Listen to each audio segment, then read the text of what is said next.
Ce programme est financé par les amis et partenaires du ministère de Joyce Meyer.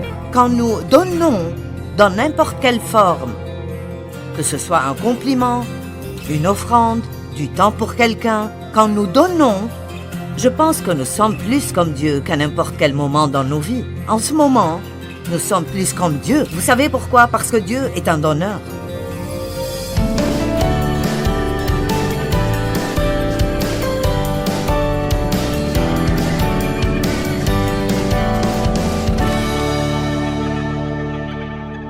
Philippiens 4, verset 5. Ce verset reçoit beaucoup mon attention ces derniers temps. Et en fait, je sens que je citerai ce verset dans beaucoup de mes conférences cette année. Il dit simplement, faites-vous connaître par votre amabilité, votre désintéressement et votre esprit indulgent envers tous les hommes, ce qui veut dire un esprit patient à toute épreuve. Le Seigneur est proche, il revient bientôt. Maintenant, l'apôtre Paul et beaucoup d'autres apôtres ont beaucoup parlé de la venue imminente de Jésus. Et j'aime particulièrement ce verset parce qu'il dit, maintenant il dit, assurons-nous que nous persévérons et que nous vivons bien. Et alors, l'une des choses que nous devons vraiment consolider est de ne pas être égoïste. Personne n'a besoin de ceci. Vous êtes tous bien. Personne ici n'est égoïste. Ceci est pour les autres, mais je le prêcherai de toute façon. Il dit, faites-vous connaître par votre amabilité, votre désintéressement et votre esprit indulgent envers tous les hommes. Et pourquoi? Parce que le Seigneur est proche. Il vient bientôt. Vous voyez, ce que je pense, et j'ai reçu cela un jour l'année passée dans mon enseignement, je suis devenu convaincu que nous devons parler plus de la seconde venue de Jésus. Je crois vraiment que le Seigneur vient bientôt. Et vous pouvez dire, ils ont cru ça aussi et regardez combien de temps ça fait. Eh bien, je suis d'accord avec vous, mais je pense que s'ils pensaient que le temps était proche, je dois vraiment sonner de la trompette parce que mon bientôt est plus proche que leur bientôt. Et je pense que nous avons la responsabilité de continuer à rappeler les gens. Et écoutez, ce ne sera plus long et nous nous tiendrons devant le Seigneur.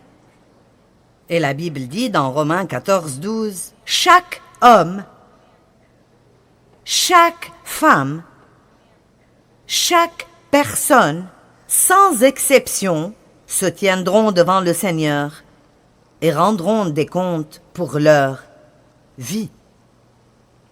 Maintenant, je ne sais pas pour vous, mais je ne pense pas que je suis naturellement généreuse. Je ne trouve pas la générosité dans la liste de Galates concernant les œuvres de la chair.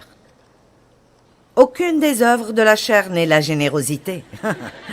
En fait, je remercie Dieu parce qu'il m'a vraiment beaucoup changé.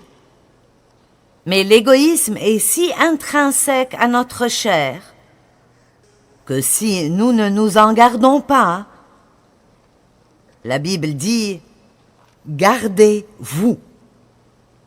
Et alors nous devons nous garder contre des choses et parfois cela requiert de faire un petit inventaire de notre vie et juste peut-être même vous dire quelque chose comme « Qu'est-ce que j'ai fait pour quelqu'un d'autre la semaine dernière ?» Je vais de l'autre côté de la salle, vous n'êtes pas... Allez, je veux un peu d'encouragement. Amen. Je veux dire, dites-vous juste une fois par semaine. Mettez juste cela dans votre semaine. Mettez-le sur votre calendrier. Qu'une fois par semaine, vous allez avoir une réunion de 5 minutes avec vous-même. Vous avez des réunions avec vous-même? Je fais ça avec moi-même tout le temps. Nous devons faire cela. Et demandez-vous juste ce que vous avez fait pour quelqu'un d'autre dans les 7 jours derniers.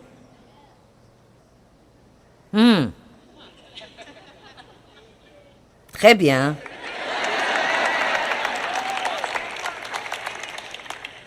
Maintenant, Ésaïe 32, 8.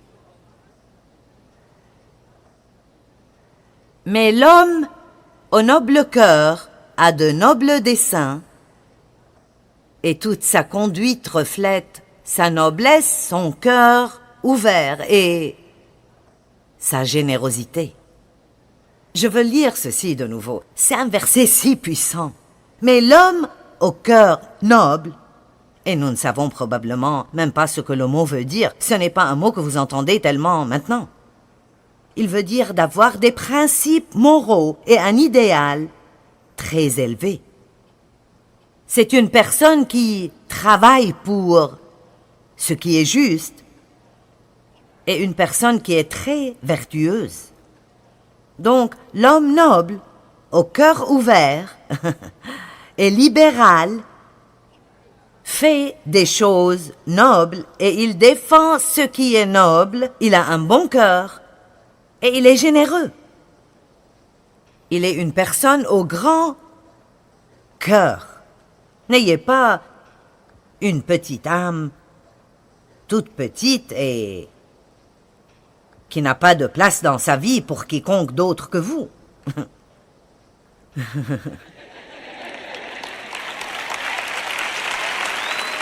D'accord, écoutez, soyez encouragés. Quand vous quittez d'ici, vous pouvez aller prendre un café. Vous pouvez prendre un burger. Vous pouvez prendre un goûter. Dieu vous aidera à guérir quand j'en aurai fini avec vous. Mais voici la parole de Dieu aujourd'hui. Amen.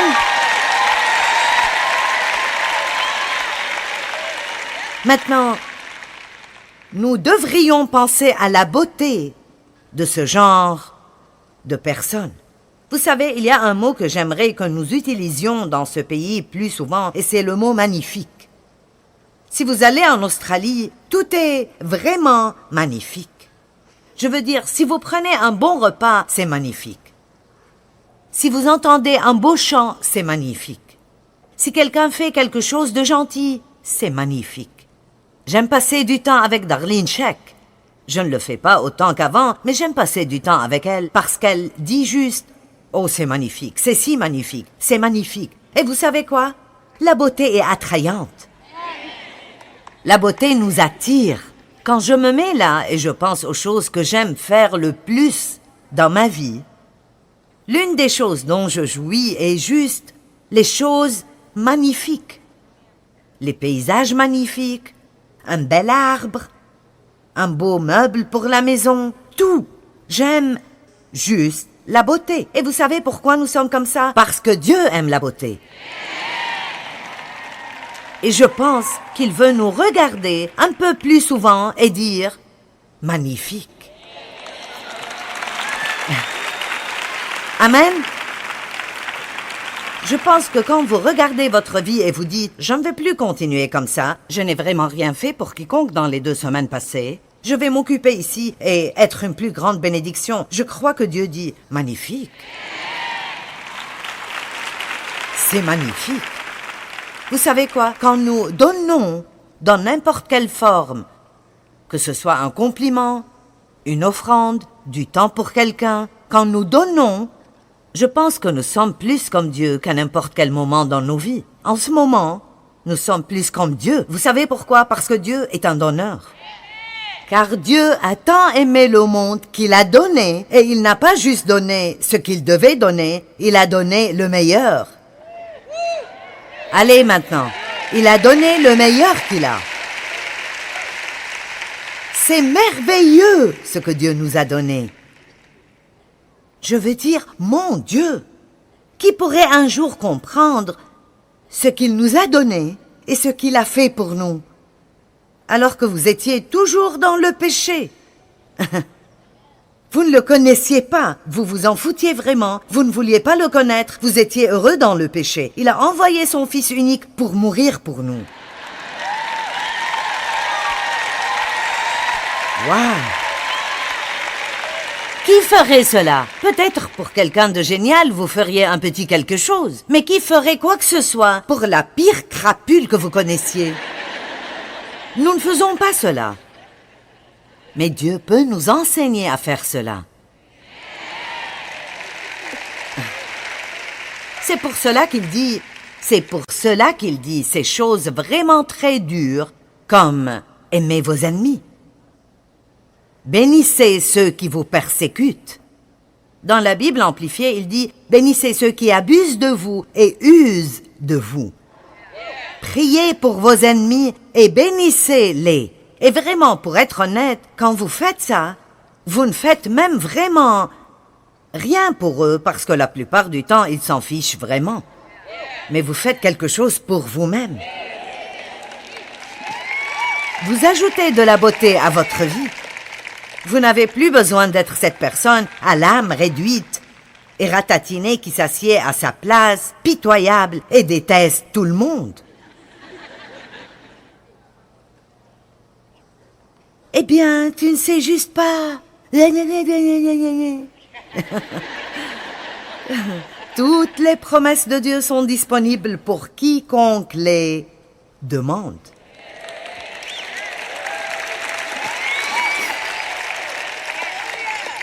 Acte 2, 46. Nous regardons la première église et... Oh, ma foi, nous aimerions avoir cette même puissance aujourd'hui qu'ils avaient alors. Vous lisez le livre des Actes et vous dites, qu'est-ce qui est arrivé? Où est passée toute cette puissance? Et jour après jour, ils se retrouvaient régulièrement dans le temple d'un commun accord, ce qui veut dire dans l'unité. Ils rompaient le pain dans les maisons et prenaient le repas du Seigneur. Ils partageaient leur repas dans la joie, avec générosité et simplicité de cœur. Vous savez ce qu'on voit ici? Pourquoi ils étaient puissants?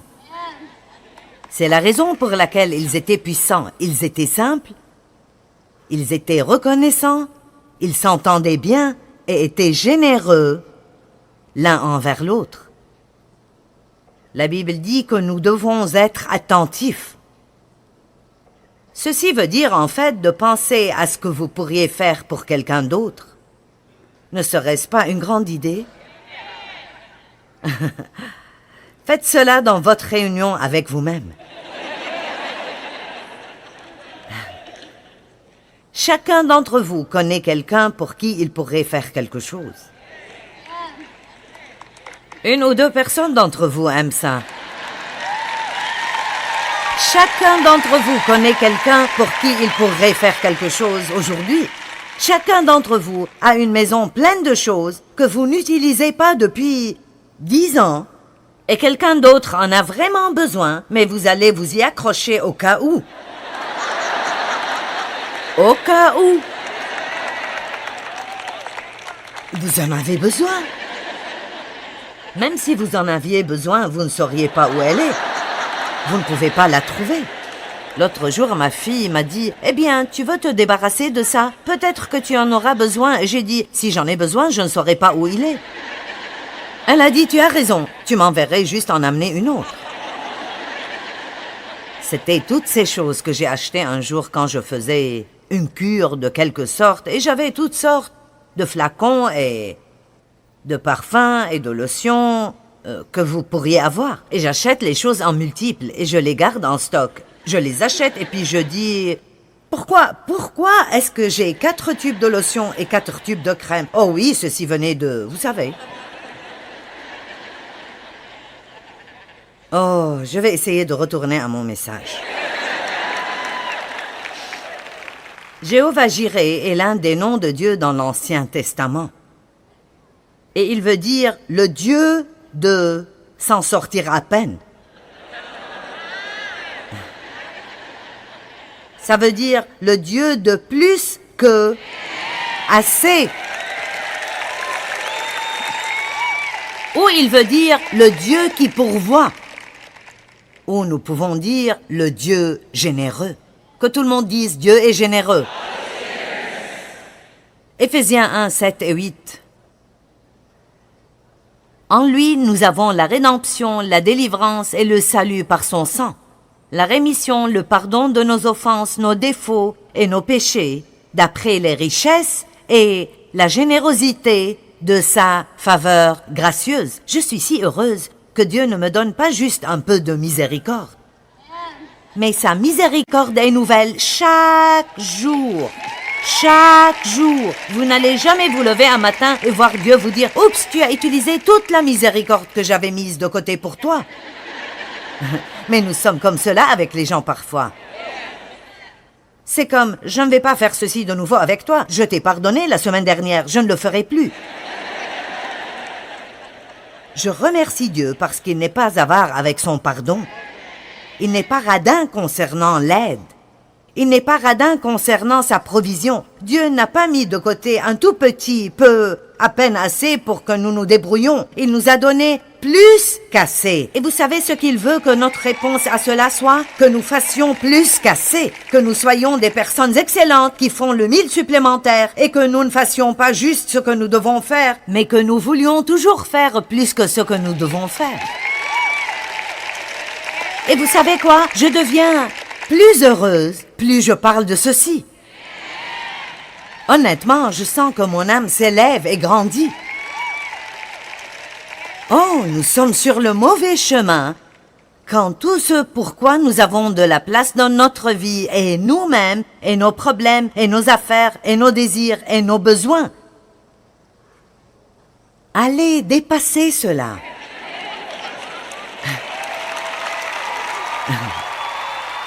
Remettez-vous-en et dites « Dieu, que puis-je faire pour quelqu'un d'autre aujourd'hui ?» Soyez généreux, bien sûr en donnant financièrement. Il y a tellement de personnes dans le besoin.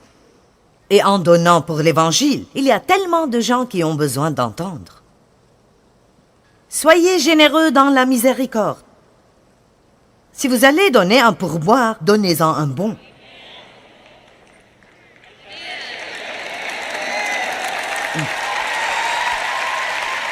C'est ce qui fait vivre ces personnes.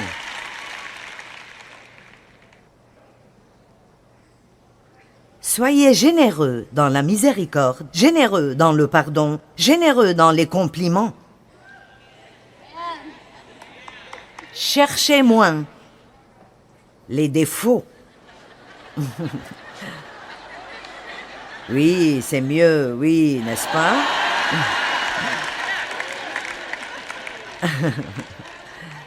Un peu plus d'encouragement. Mon Dieu, le monde est plein de gens qui sont prêts à abandonner. Ils n'ont pas besoin qu'on leur dise ce qui ne va pas en eux et combien ils sont mauvais. Il y a un temps pour cela. Mais si vous allez corriger quelqu'un, mélangez cela avec beaucoup d'encouragement. C'est beaucoup plus facile à avaler.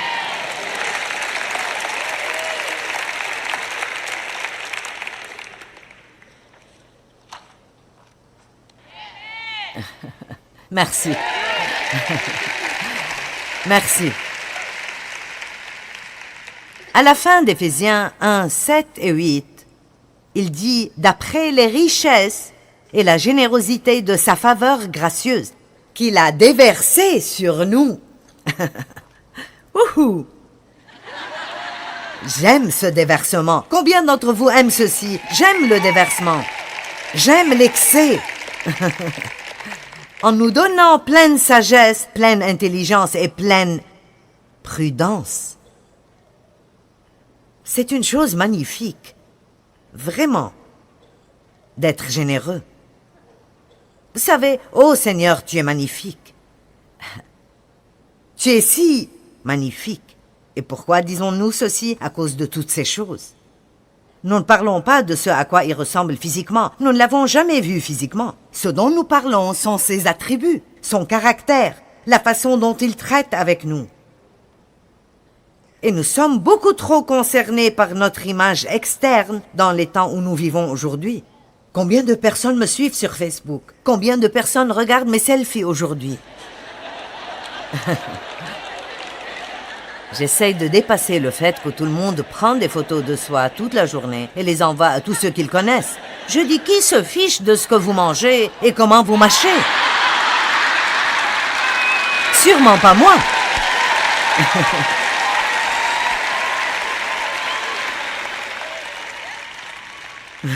Nous devons juste faire attention à ne pas trop nous emporter. Votre valeur n'est vraiment pas dans combien de personnes vous suivent sur Facebook. Périodiquement, on me dit combien de personnes sont sur le nôtre. Je ne vais jamais demander parce que franchement, je n'ai pas besoin de savoir cela. Je dois servir de la même façon si j'ai 2 personnes dessus ou 25 millions de personnes dessus. Vous savez pourquoi? Parce que Dieu s'intéresse aux individus. Amen. Donc faites attention. Gardez-vous. Soyez sages et n'allez pas trop loin. Et quand je dis ne soyez pas égoïste, je ne parle pas de ne pas prendre soin de vous-même. Je ne parle pas de ne pas faire des choses pour vous-même. Vous devez prendre soin de vous-même. Vous devez dépenser de l'argent sur vous-même et passer du temps sur vous-même. Vous devez faire des choses que vous aimez et des choses dont vous jouissez. Mais vous n'avez pas besoin de ne rien faire d'autre que ceci.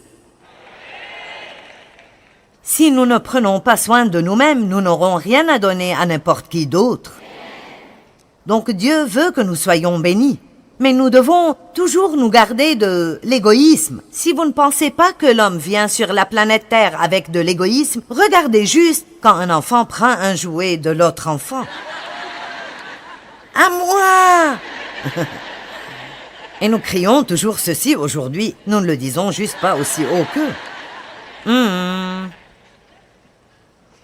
Les choses magnifiques sont excellentes, merveilleuses, et elles ont un pouvoir d'attraction. Nous sommes attirés par la beauté, elles touchent notre âme. J'aime être avec quelqu'un dont je pense qu'il a touché mon esprit. Pas vous? N'aimez-vous pas être avec des gens qui, quand vous partez, vous sentez qu'ils ont déposé quelque chose dans votre âme? Pas des gens qui vous ont juste enlevé la vie et vous ne pouvez pas attendre de vous éloigner d'eux. Je suis sûre que vous connaissez quelques personnes comme ça, n'est-ce pas? Vous savez, j'ai pris une décision. Peut-être que ça fait 10 ans maintenant que je n'entre plus dans des relations unilatérales. Ça ne m'intéresse pas de passer du temps avec des gens qui veulent toujours quelque chose de moi et ne veulent jamais rien faire en contrepartie. Dans les relations, il faut prendre et donner. Donc, je ne veux pas d'amis radins et aux petites âmes. Je veux être avec des gens qui ne me vident pas quand je les quitte. Et puis j'évite de les voir une autre fois. Je veux être avec des gens qui déposent quelque chose qui touche mon esprit parce que ce sont des personnes magnifiques. Quand nous entendons une belle histoire, nous voyons une belle pièce d'art, nous voyons l'océan, nous voyons les montagnes ou un paysage magnifique. La seule chose que nous puissions dire est magnifique. Parfois, il y a des choses si merveilleuses et étonnantes qu'il n'y a aucun autre mot que ce mot-là pour décrire ce que c'est. Et vous savez quoi? C'est ce que j'ai ressenti dans la louange ce matin. Ah, c'est vrai. En fait, j'ai dit à quelqu'un, c'est l'une des meilleures louanges que j'ai vues depuis très longtemps. Magnifique. Et tout ce que nous faisons devrait être magnifique. Quelque chose qui laisse quelque chose. Je ne veux pas que vous veniez juste ici.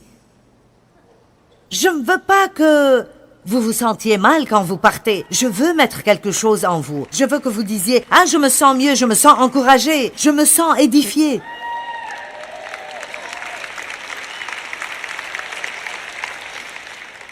Le mot généreux veut dire libéral, fastueux, magnanime, munificent, gracieux, désintéressé et abondant. Regardons Deutéronome 15:11. J'aime beaucoup ce passage.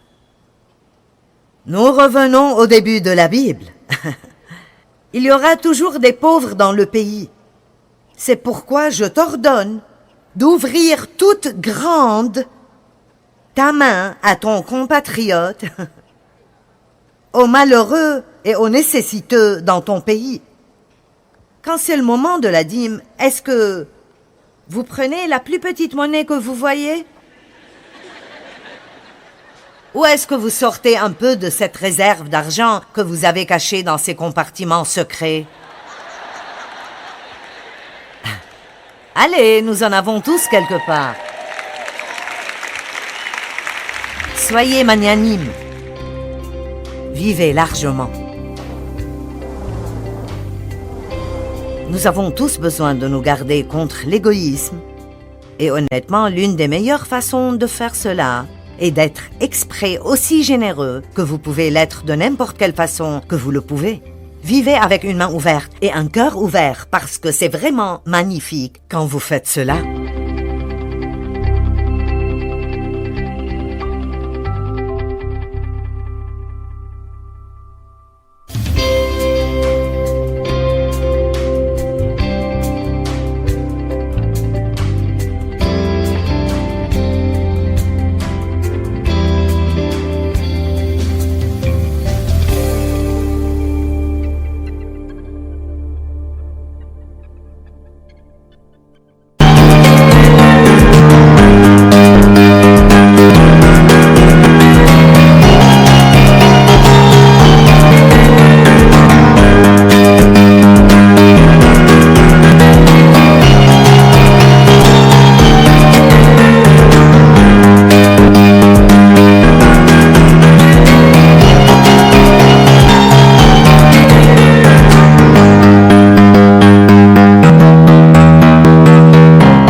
diều đã bóng năm say xưa dòng kỷ niệm yêu thương cho mỗi ngày tiếng ru gọi hãy nhớ biết bao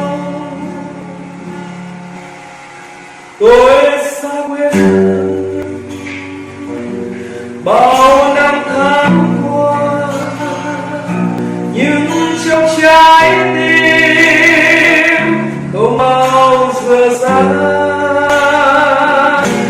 nơi mẹ ru con yêu yêu trẻ mùa lụt nước lũ bắt cá giữa